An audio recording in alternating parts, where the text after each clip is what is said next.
Зохиолч Баян мөнхийн цоож чулуун цэцэг. Хамтран амьдрагч. Өгүүлэг.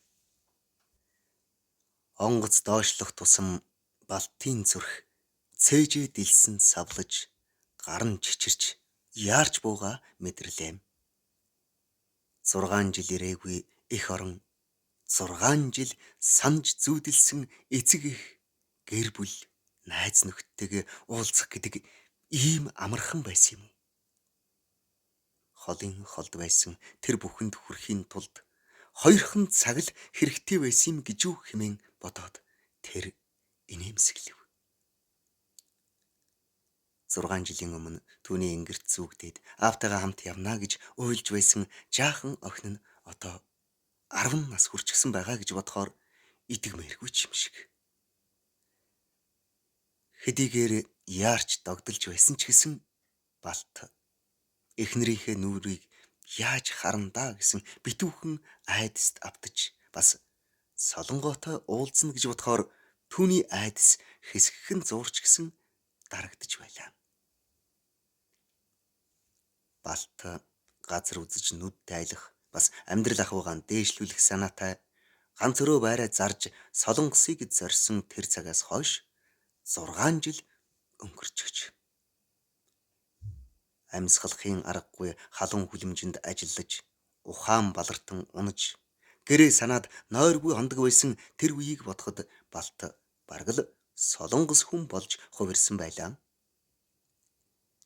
Эхний үед эхнэр хүүхдээ нутгаа санаад шаналж ганцаарддаг байсан.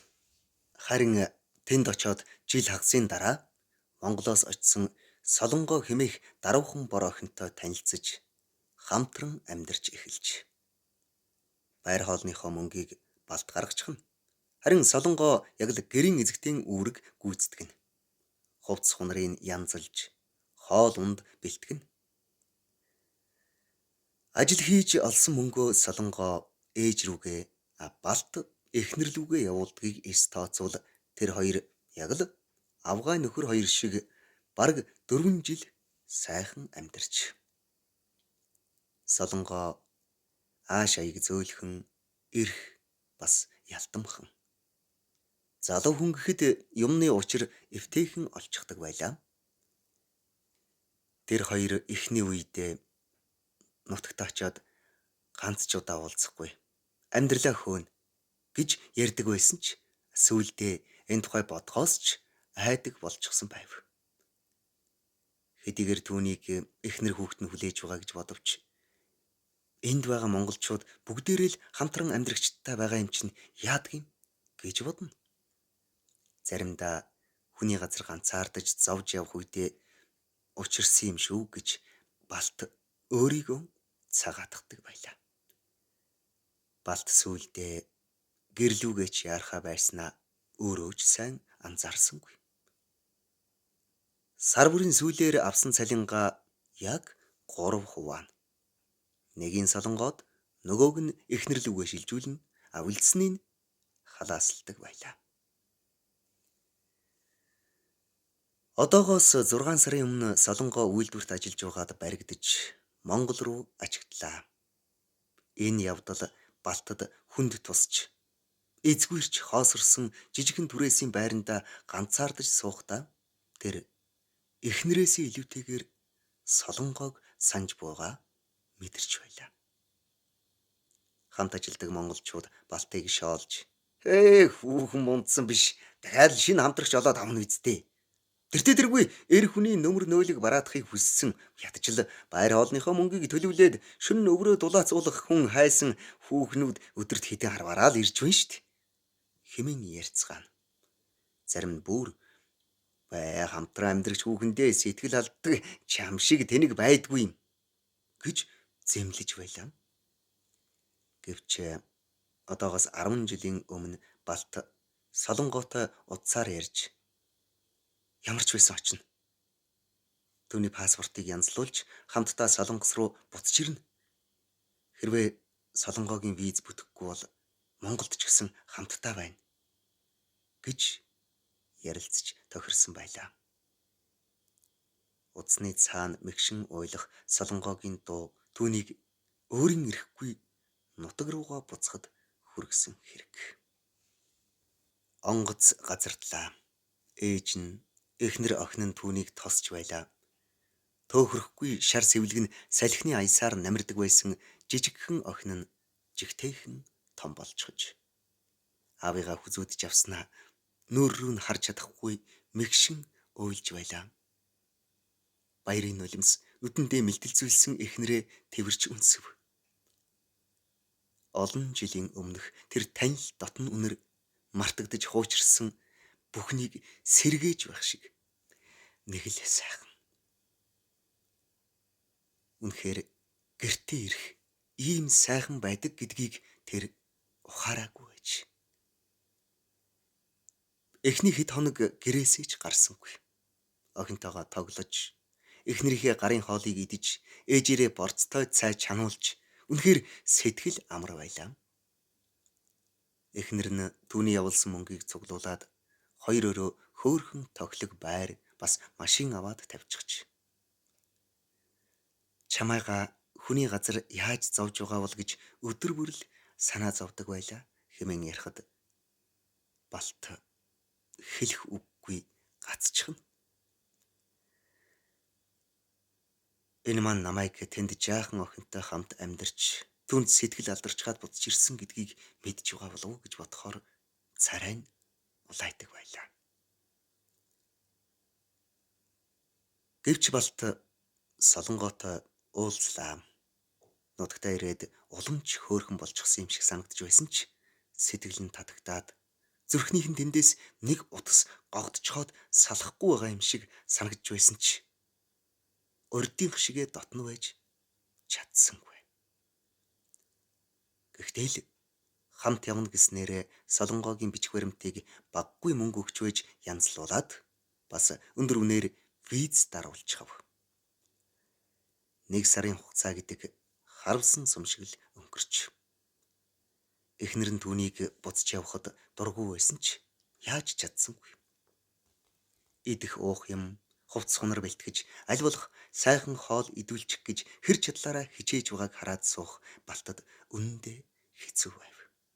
Гэхдээ хэцүү байлаа гэд яах ч юм бэлээ. Солонгоо түүнийг хүлээж байгаа гэсэн бодол бас тарчилгана.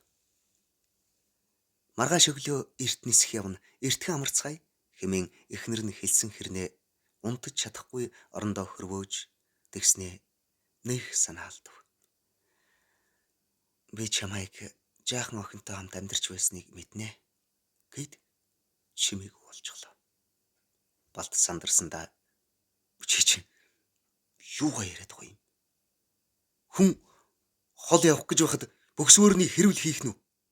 Хэмээн бараг л хашгирав. Танаа найз сүхэгээс сонссон юм аа. Өнгөрсөн жил чи тэр сүхэгээр охиндоо хувцас явуулаа үздэй. Тэр залуу чамайг өөрөөсөө олон дүү охинтой 4 жил хамт амьдарч байгаа гэдгийг хэлсэн. Гэснээ мөн л чимээгүй болчихов. Монголд ирснээсээ хойш өөрөөсөө хүртэл нуух гэж ядж байсан энэ үннийг эхнэрийнхээ амнаас ийм тулгуу сонсно гэж Балт үнэндээ бодсонгүй. Хэлэх үггүй гацчихлаа. Эхнэр нь чи охин бид хоёр дээр ирээгүй шүү дээ. Тэр охиноо татж авах гэж л ирээ үздэй. Хэмээн мэгшин уйлж түүний халуун нулимс ингэрлүүн борооны дусал шиг л шивэрч байлаа. Сүхэгээс анх удаа сонсцоод чамд гомдсондоо хэдэн өдөр уйлсан. Харин дараа нь хүний нутагт ядаж халуун хоолтой явагдъя гэж бодоод тайвширсан. Тэртээ тэргүй би тэнд очиод чиний үрийг дулаацуулж, хоолыг чинь бэлдэж, хувцсыг чинь угааж өгч чадахгүй штэ. Хэмээн мэгшин уйлна. Балт яхаач мэдхэ байв. Чимээгүйхэн босч тамхи авах санаатай хажуу талын өрөөнд орвол охин нь жаргалтай нь аргагүй нүрэндээ инээмсгэл тодруулчихсан унтж байлаа. Тэр шөнө балтж эхнэр нь ч унтаж чадсангүй. Эхнэр нь босчихсон бүлцийтэл хавцсан нүдээ хүнээс нуух гэж оролдож балтын ачааврааг баглаж машин руу зөөж гүйхийг хараад тэр өөрийгөө л зүхэж байлаа. Эхнэр нь түүнийг хамтран амьдрагч руу хүргэж өгөхөөр машинд суухдаа үнсэн саарал царайтай болчихсон байхыг харав. Өнгөрсөн шөнжин энгэрийн норгсон эхнэрийнх нь халуун нулимс харин яг одоо балтын хоолойд тэгэлжсэн юм шиг санагтаад болдоггүй. Машин буян тухай руу ойртох тусам дааж давшгүй хүнд чулуу өргөж байгаа юм шиг амьсгаан түргсч хэрвээ отоол би буцаж явах юм бол хизээч эргэж ирэхгүй. Хизээч эхнэр охин хоёроо харж чадахгүй гэж амда шивнж байлаа. Солонгоог очиход тосоод авах хүн олон байгаа. Харин энэ хоёрын минь хэн тосч авах юм бол гэж хүртэл бодов. Нисхийн цагаан хаалга түүнийг огт өөр амьдрал руу дахин түлхэх гэж байх шиг санагдав. Нэг л мэдхэд балт. Жолооч зогсоорой. Буцаад явцгаая хэмээн хашгирав. Эхнэр нь бас ах нь түүний өдөөс гайхан харж байлаа. Аяны жижиг цүнхээ ухаж би тийзээ мартчихж хэмээн худлаа хэлэхдээ балт хүний өдөөс эгцэлж харж чадахгүй байв. Баянзүрх хайрхны өрт шаргал туяа эрхэлж шинэ өглөөний нар инээмсэглэх адил өнгөтэйгээр гялалзан мандаж байлаа. Зохиолч Баян мөнхийн цоож чулуун цэцэг. Уншсан Эрхэнбаярын Батторж.